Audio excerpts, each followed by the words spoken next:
Ghost in the Machine by Patrick Carman. Tuesday, September 21st, 11 a.m.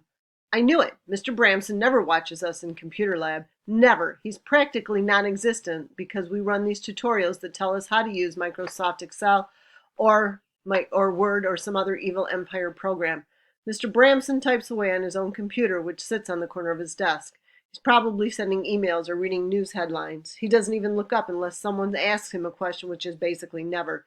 So why is Mr. Bramson watching Sarah? I'll tell you why. Because my parents have told him to.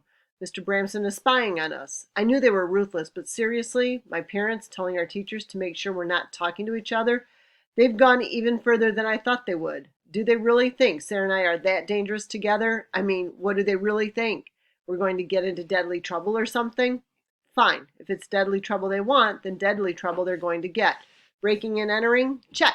Planning secret cameras at a meeting for a society that appears to be killing people left and right? Check. Seeing Sarah as much as I want? Check, check, check. I don't even care anymore. Tuesday, September 21st, 2 p.m. I've calmed down a little bit, but I'm still mad. I went for a long walk. I don't feel like writing. Tuesday, September 21st, 10 p.m. I sat through dinner and said almost nothing. Henry leaves tomorrow, so I sort of felt bad. But I couldn't even look at my parents. They think they're so sneaky. Right in the middle of dinner, Dad excuses himself to use the bathroom. There's a perfectly good bathroom downstairs, but he goes upstairs and uses the one up there, or so he says.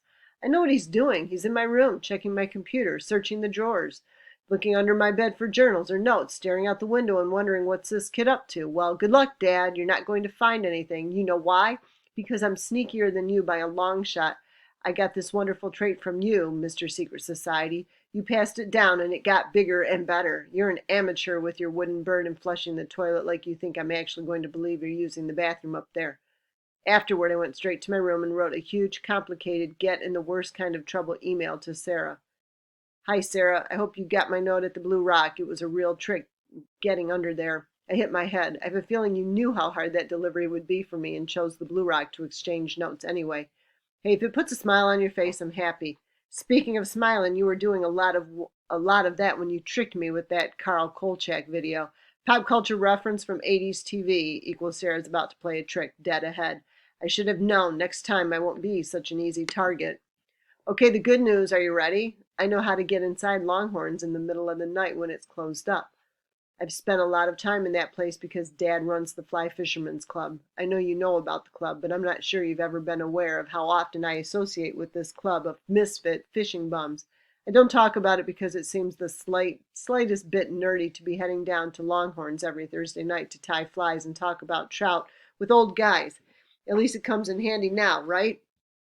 Here's how you get yourself in there after hours. There is a window in the men's room. I know it's not painted shut because I checked it once just to see for myself. Longhorns Grange is open on weekdays for all kinds of things, like on Tuesdays when the old ladies meet up and sew quilts in there. And no, I'm not part of the blanket making club. My grandma was before she died, so that's how I know.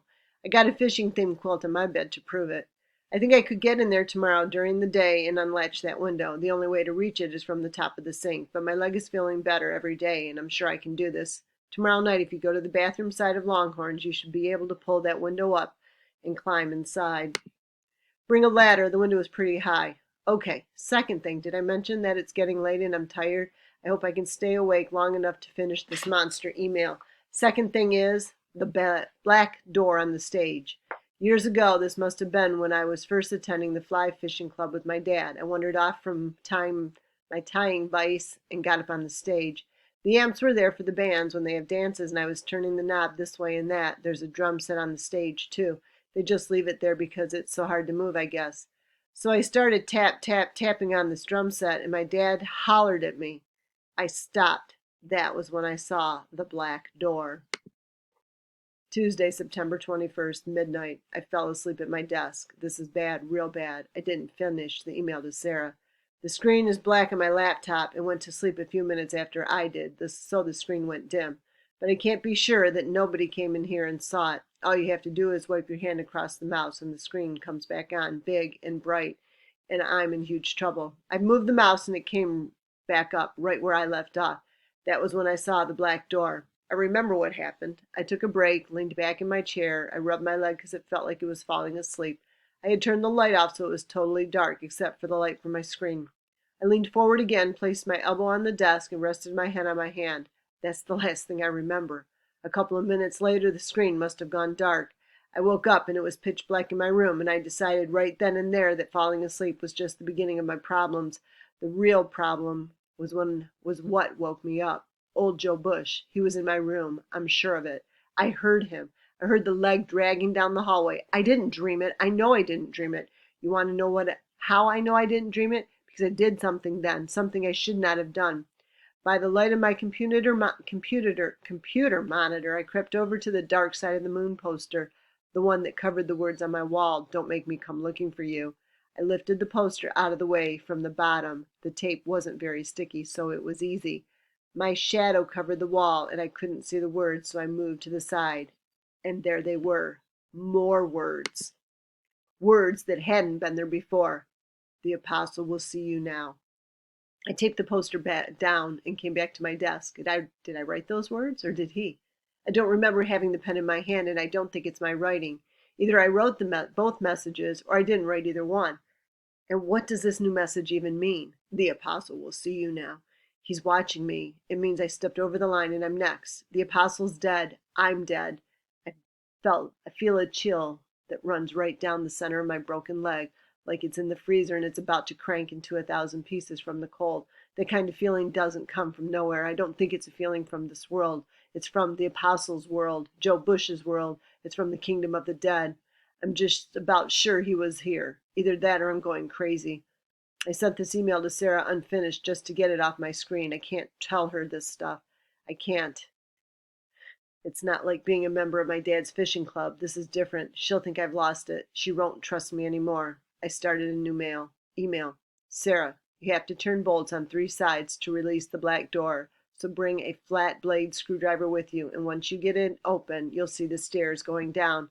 I'll make sure the window is open so you can get in. I'm sure you've got a plan for how to run the camera. You always do. Gotta go. Miss you. Ryan." I took a close-up picture of my wall and printed it out at my desk. Having a picture of it makes the words real. I'm not making this up. I'm not seeing things. Wednesday, September 22nd, 1 a.m. I can't sleep. Wednesday, September 22nd, 2 a.m. I still can't sleep. Wednesday, September 22nd, 3 a.m. I won't sleep. I'm not writing on these walls. It's someone else.